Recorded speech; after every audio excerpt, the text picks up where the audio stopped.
Bon du coup, on va ouvrir ça tout de suite.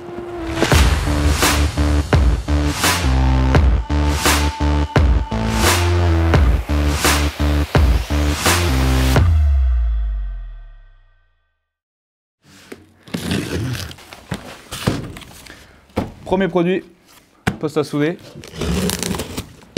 cagoule de soudure, gants, on est équipé. Ça me rappelle mon jeune âge. J'ai commencé à soudure avec ce genre de poste.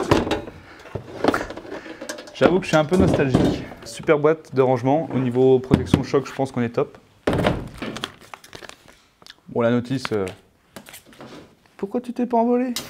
Le moins, la masse. Le plus, le porte-électrode.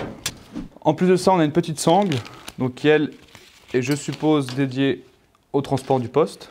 Ça, je sais jamais comment ça marche. Pas mal.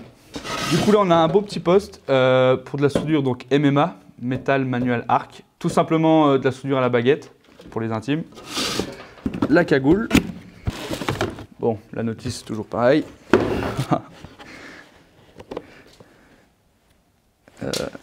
Attends. Bon, on va rechercher le mode d'emploi.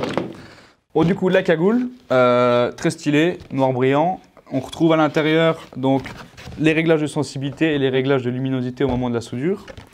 Très basique, on la connaît tous, cette petite cagoule, très pratique. Donc, pour les plus amateurs, en fait, c'est une cagoule qui est automatique. En fait, on la porte tout naturellement. Là, je vois au travers et au moment où je vais souder, tac, elle va se teindre toute seule. Le poste à souder, donc 160 ampères. On retrouve le réglage de l'ampérage ici. Réglage qui fait également donc on-off. Donc on entend bien le petit interrupteur. Dessus, on a même des conseils pour la taille des électrodes à utiliser. Donc 1,6, 2, 2,5, 3,2 et 4. Donc 4, ça commence à faire de la belle électrode. Modèle compact, hyper léger. Ça peut être super pratique pour aller dans des endroits un petit peu exigus, dans des charpentes, notamment pour les agriculteurs, souder des barrières ou quelques bricoles. Bon allez, assez parlé. Maintenant au travail.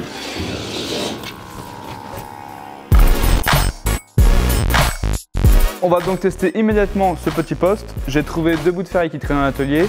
Chose très importante, toujours nettoyer une ferraille avant soudure pour vraiment avoir une bonne pénétration de la soudure. Je me suis réglé à environ 110-115 ampères. C'est un ampérage que j'estime cohérent par rapport aux épaisseurs d'acier utilisées. Démonstration.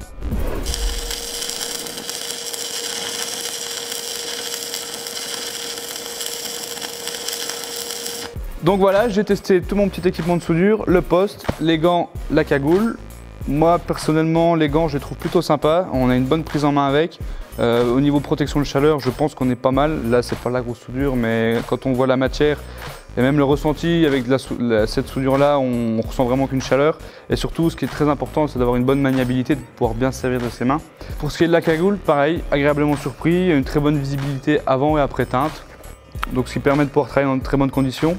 En ce qui concerne le poste, rien à dire, moi je trouve que c'est un super petit poste. C'est un retour aux sources pour moi, donc c'est avec ce genre de poste, comme je vous l'ai dit tout à l'heure, que j'ai démarré la soudure. Même si aujourd'hui, comme je travaille sur des plus grosses machines, sur des plus gros aciers, j'utilise ce genre de poste, donc qui est plus pour une utilisation industrielle. Cependant, pour ce qui est du petit bricolage, je recommande vivement ce genre de kit, simple et surtout avec un bon rapport qualité-prix.